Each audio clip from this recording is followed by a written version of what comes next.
paps, dito kami kalajud ngayon. Change up kami, service. MRD, steamer boy. Pagbaba namin, luto na kami. Malamig pa rito. So ayan, so palito na kami, sama na namin si Jude kasi may gagawin din sa auto niya, yung wiring, no? Dala mo na ba lahat ng gamit? Doon yung 4P, nandito yung plate. Okay. So yun, and para ma-testing natin yung clear. Legit to. Yeah, legit, yan. So ayan mga paps, eto muna namin tong Corona Gaming. Dali mo yung baterya mo. Tapos, likod ko. Oo, ako din eh, yung baterya mo. Tanggalin ko na yung leather seat niyan. Tanggalin mo na din. Pero magkakasakit ako eh. tanggalin mo na. Yung baterya, di na. Kay Jude na lang. O sige, ikaw mag-drive. Mga paps, Meron charger, ayun sa gilid. Ayun, tatanggalin lang yung battery. Ano yung siya ng Corona mo? Nagde-drain, no? parasitic. Ayan. May All goods. parasitic draining. All goods na, so yan. Biyahe na kami, sama na din si Jude. Dito na tayo mamblema lahat. Let's go! Lost up on hard drive. Cruising at high. I get ready. Lost up on hard drive. Ayun, pauwi na kami. Tayo lang namin si Marty nag-CR. Papaliwanag niya sa inyo yung mga pinagagawa niya sa buhay niya. So hindi ako nakapag-vlog doon sa lugar kasi for some ano tawag dito? Some unknown reason, basta sa amin na lang yun. So hindi ako pwedeng mag-vlog doon eh guys. So anyways, mamaya paglabas ni Akla. Lang natin. Akla!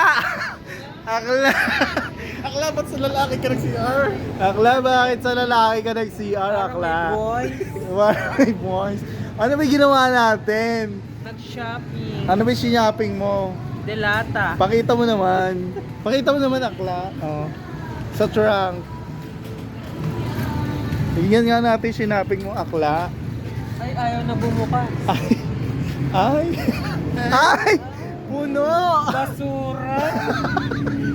Bakit naman ganyan, Akla, ang pinagbibili mo? Basura yan. Ano ba yan? Basura balls. Kanino ba yan? Di sa akin to. Pangbenta balls mo ba yan? Oo. Wow! Pambiling gatas. Ang dumi. Pabiling makeup. Napuno mo yung auto, Akla. Ay, si Madam! Yung may-ari ng auto, igalang. Tarsis! Ito yung mga sis natin, no? Meron kaming may lakad kami, mga sis. Anyways, pauwi naman na kami.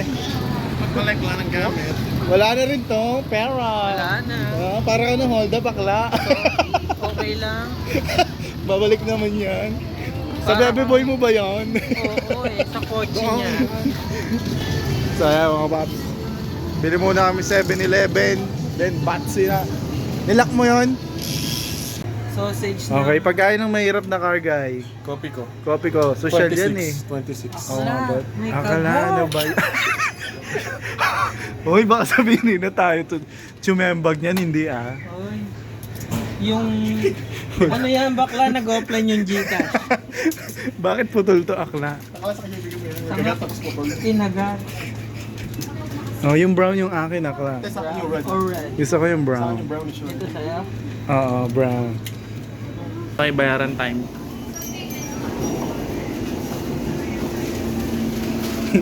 Akla, tanong mo kung nag-Gcash. Tanong mo kung nag-Gcash siya. I'm Oh. Angel's Burger, bakla. Offline na yung wallet niya. Offline wallet. Offline yung wallet. Ay, Sabay ko anong 1K, sabay sabi ng may utang. Nagsingilan. Ay, ang bait ng may-ari ng kotse, si Madam. Yung libre si Madam, Oh, papa. Sige ba yung pupunta? Coffee. 42 degrees na. Nagkakape ka pa. Coffee tayo. Ayop yung pawis mo ah. Coffee lover. Kasalanan to ni mainit na nga bakla pa tayo. Ang pangit. Ano? baka may gustong... Baliktad kasi yung electric pa. Ay, may kasama tayo, akla, pakilala mo. Ay, si True. Kev. Si ano yan? Bagong recruit. Si Karen. Sika. May Okay. gustong pumuntang- Lahat ng mabagal ang internet, kasalanan nito. Pag naputulan kayo, sa kanya kayo tumawa. Oo, huwag natin sabihin yung ano, hindi ba tayo sponsored. Yung panyo naman kasi, pahigop. Ay, sabi niya mag-iinom ba tayo nag-sauna? tignan mo yung kasama natin. Kala mo nag-jogging. Akala ko doon sa sakit ka din nagkita. Uy, shoutout mo sila, akla, yung Sino? pinagagayahan natin. Si Tujin Point. Tujin points, kasalanan mo to. Kasalanan mo to, kakapanood namin sa'yo. Ayun, napatugin kami. Tujin, kaya lang ang sahog gata. Tujin. Ayan, tignan nyo yung init-init nagkakape. Only in the Philippines. Sabaw pa yung niluluto. Yes. Mga virgin. Ano? Ano ako na? Ganyan ko, Wala, mainit. Ay, Si Tujin, lamig. makina ginagalaw tayo, ba't ganito?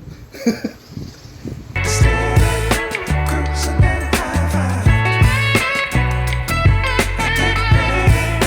Lost up. What up you guys, welcome back to another video. So today, sorry for the dirty lens. So today, I'm planning to remove all my interiors, like this chair, yun, back seat, no, tong center console. Kasi kakabit ko yung black matting, no? So what is the difference? So sa GLXI na 97 model, so gray pa itong matting, which is nakikita nyo, gray. And sa ano naman, sa MX, black yung matting niya, and mas gusto ko yung all black, no? So maybe benta ko na lang tong matting na to. Sariwa naman tong matting na to eh. But ayan, papalit ako ng all black, all black na interior. So ayan, ito din, may black na din tayo nito. Yung cup holders, gray yan, no? So sa MX black to. Ito, yeah, sana makahanap ako ng black. But anyways, pwede mo itong pinturang itim. But makahanap sana tayo ng black. So yun, isa din sa goal natin is yung dashboard, no? Yung may SRS airbag, and then DCC, the digital climate control. So yan yung mga goals. But anyway, ayun muna, tanggalin muna tong matting, gray matting. Yan. So ito din, ito yung isa pa, black siya, marami lang to guys, linisin ko na lang mamaya. But anyways, black siya. Sa GLXI na 97, gray lang ulit to.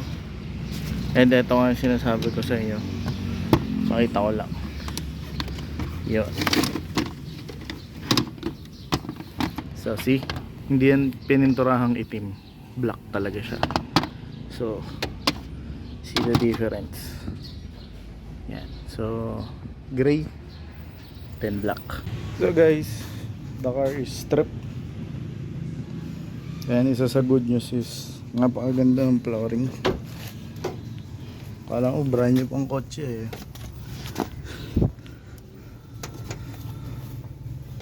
Yan, madumi lang.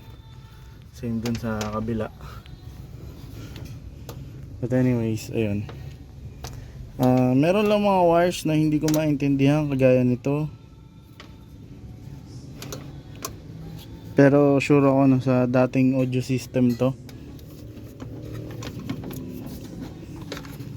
Guys, merong wire kasi na nakalusot dun. And upon checking, live wire siya. So nag-i-spark siya pag nadikit sa metal, which is wow. I need to remove the battery. Hindi ko alam kung saan to, kung linya na to, sa totoo lang. Pero banda siya doon. Sobrang delikado kasi nag-i-spark siya nung inaata ko yung pag nadidikit doon. So I think re-remove ko muna yung battery. So akala ko patay na tong wire na to or whatsoever, but no, meron siyang power. So nag-spark siya, nagulat ako. Then, share ko lang, ito yung wire. I think it's mga 6 to 7 feet na wire, no? 5 to 7 feet na wire. So upon tracing, nakakonekta siya sa positive wire, sa positive ng battery, sorry. And then ginawan ng somewhere padaan doon sa may aircon. Tapos lumipat dito sa loob nito, lalim ng dashboard, and then papunta doon sa likod. I think somewhere sa subwoofer yun ginamit. But ang sobrang delikado niya is pagdating dito sa likod. So naka-open wire lang siya. Yan. Opel guys. Ganda pa ng andar ah. Walang kalugulog oh. Opel Astra. Hatch siya. Pero mostly nga, tama nga yung mga ganito nga, 2-door. First time, kaya na-amaze ako dito kahapon eh. Ganda nga eh, ganda naman niya. Tapos sa lowered to, lo. Lowered. So it's good to know na kagaya niyang bata, yeah, it's into kind of these cars. Kesa magmotor, mag-Mio, mag-NMAX, syempre no, mas gusto niyang magkotse. So sobrang ganda. Ganda ng loob actually. Kung titignan nyo mga paps, ayan yung ano niya, halos lahat digital, no? Ito digital. Yung mga temperature pa yan, alam ko eh. Ayan yung temperature niya. So paganda oh. Ganda nung design nung sa upuan. Di na natin to nakikita madalas ng mga paps, due to mostly kinakatay na talaga. And kasi nga mahirap yung pyesa. So yeah, ang astig.